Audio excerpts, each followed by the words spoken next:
Eu expliquei na aula passada para o pessoal que... Aula passada ou aula anterior? É que assim, ó, a ideia de fazer essas aulas é que seja realmente um contato entre mim e vocês, como se essa fosse uma aula presencial, certo?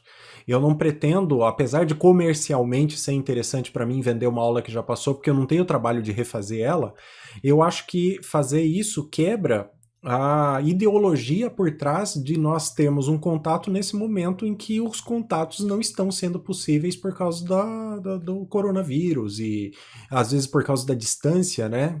Então, essa é a forma. E para que isso funcione da forma como eu visualizei, essas aulas elas podem ser repetidas o assunto. Por exemplo, eu posso falar de novo sobre aula sobre preto e branco, mas em uma outra turma. E aí fazer outra aula, mas não repetir exatamente a mesma aula, tampouco liberar para que alguém que não conseguiu participar antes participe de uma forma gravada, né? Não possa participar da live em tempo real, certo? Então, chegamos à conclusão, inclusive os alunos concordaram, que o mais divertido é que não se repita, não seja possível adquirir aula depois, mas que essa aula, depois de um certo tempo, eu faça outra aula sobre o mesmo assunto, tentando tornar ela atual também, falando sobre as atualidades, falando de um jeito diferente. Então, se você tem interesse em aulas de preto e branco, fica ligado nas aulas que vão acontecendo aqui, porque uma hora ou outra eu vou falar sobre preto e branco de novo, certo? Mas o que passou, passou, infelizmente. E mais um motivo para, se tem realmente interesse em uma aula, se inscreve e mesmo que não possa participar ao vivo, daí assiste ela gravada porque não vai ter oportunidade para fazer isso depois. Ah, não tem problema. Não tem problema, César. Inclusive, se você tiver alguma pergunta no decorrer da aula, pode ir falando. Isso daqui é um papo, né? Essa é mais uma das vantagens de fazer de eu não vender essas aulas depois gravadas, porque perde a conexão, perde a interatividade, né? Aqui eu posso me dar o prazer de parar a aula para responder uma pergunta que não tem necessariamente a ver com a aula especificamente. Se eu botar à venda essas aulas depois, quem é que vai querer ouvir a gente conversando sobre a ideologia por trás das aulas que eu estou fazendo? Mas aqui para nós é interessante, certo? Então esse é mais um motivo para isso. Mas fiquem à vontade todos vocês para participar, assim como dos assuntos que são pertinentes à aula, ou se tiverem alguma outra coisa, também podem falar. Ok? Muito bem.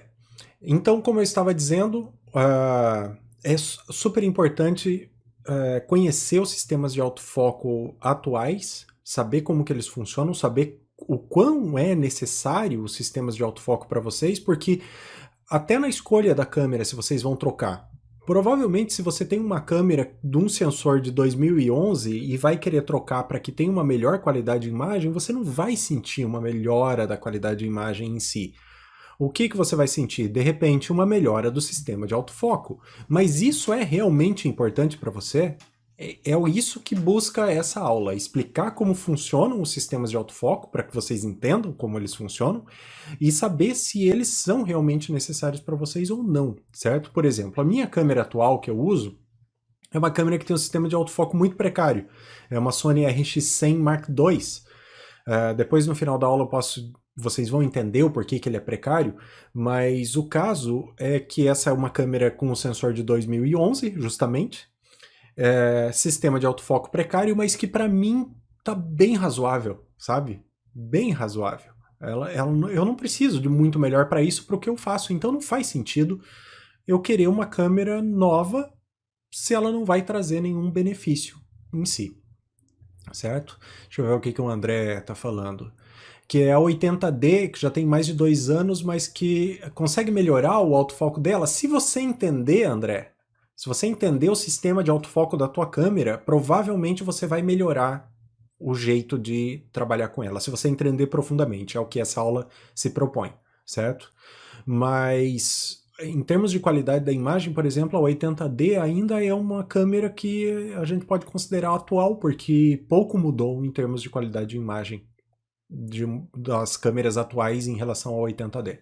O sistema de autofoco, sim, melhorou, mas, né, depende se você precisa disso realmente ou não. Bom, vamos começar, eu gosto sempre de definir as coisas, né? Vamos definir foco primeiro, certo? E para definir foco eu vou fazer um desenho. Hoje faz tempo que eu não mexo com a minha canetinha, eu gosto de desenhar, apesar de não desenhar tão bem assim, mas fiquei com vontade de fazer uns desenhos para vocês enquanto eu estou fazendo a aula, certo?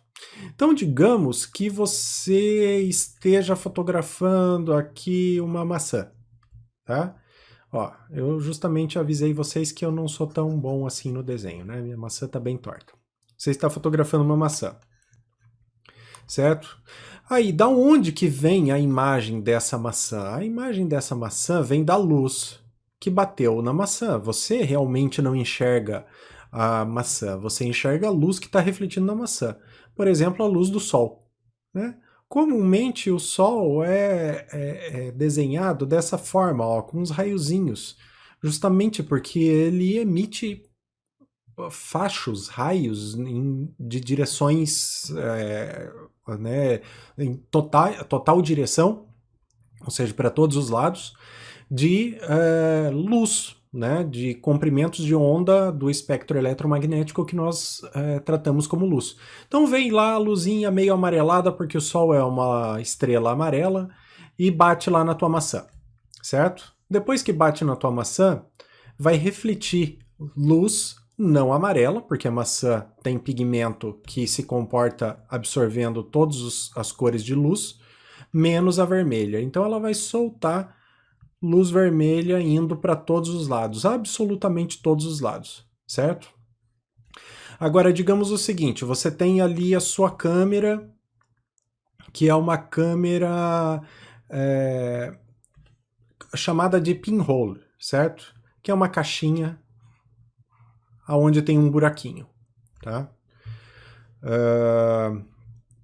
Esse buraquinho é por onde passa a luz, ok?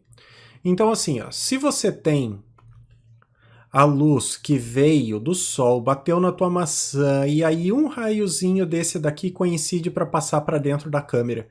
E aí ele faz a fotografia da maçã, certo? Mas tem vários raios que bateram na câmera em si, mas que não conseguiram entrar dentro da câmera, porque está ali só o furinho especificamente naquele lugar.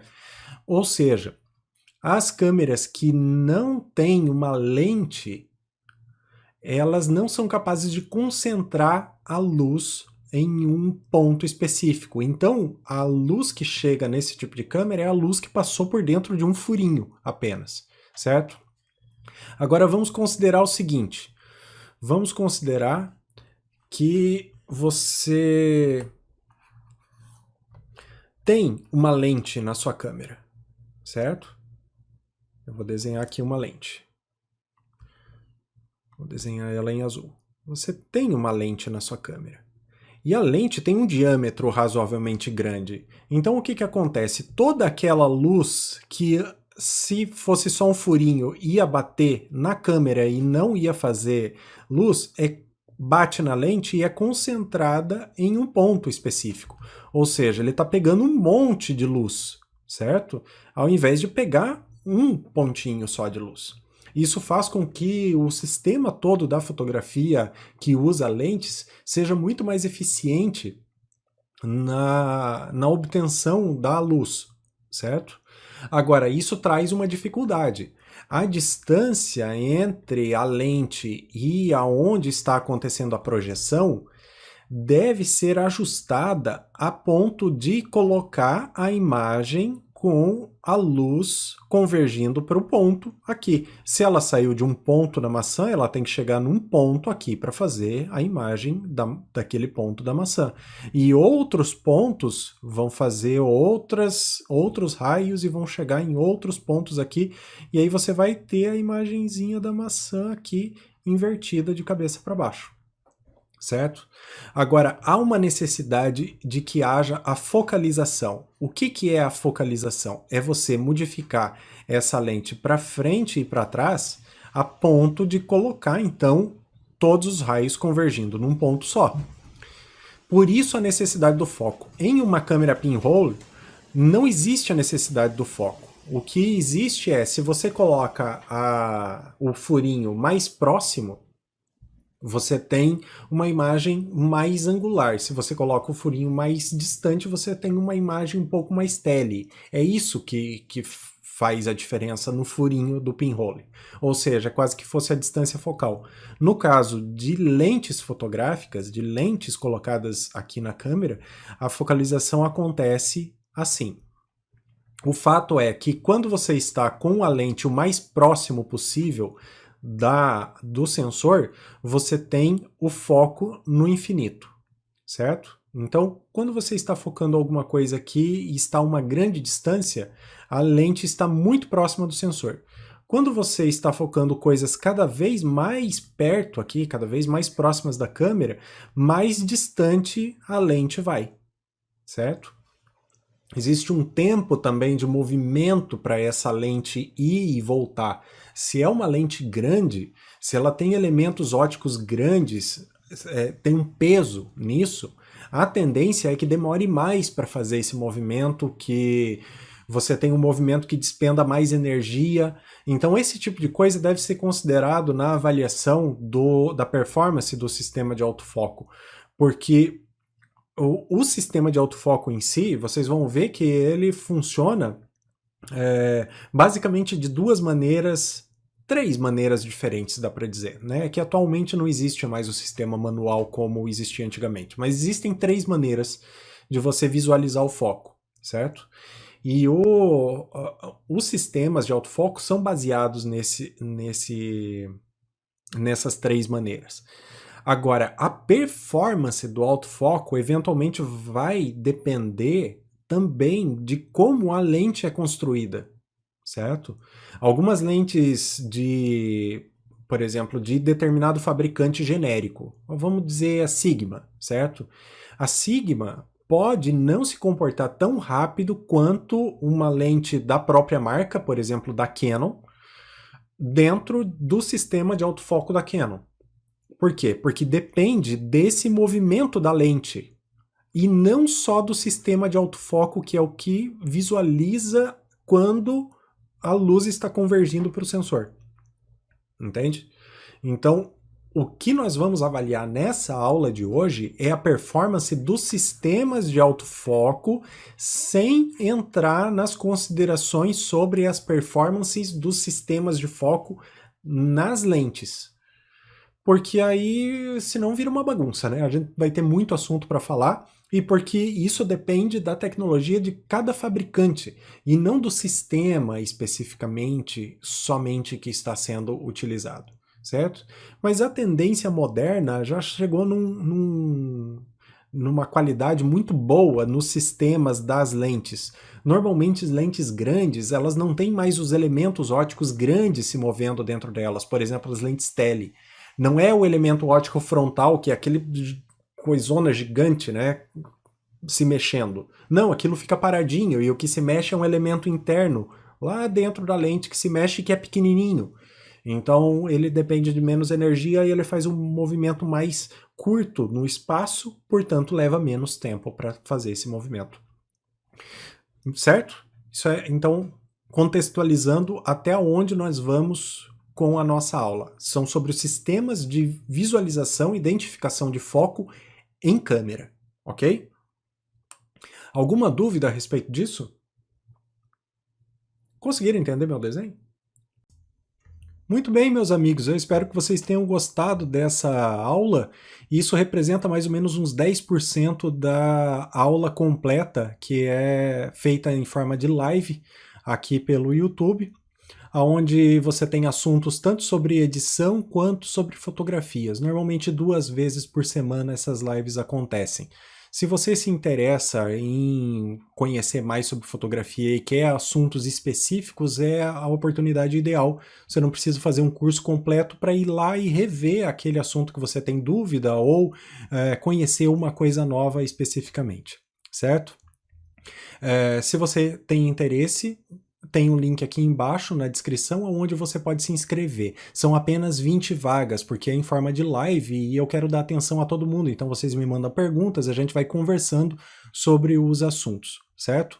Tem um valor bem camarada que todo mundo pode participar, e isso é uma forma também de garantir que quem se inscreveu vai realmente participar da live.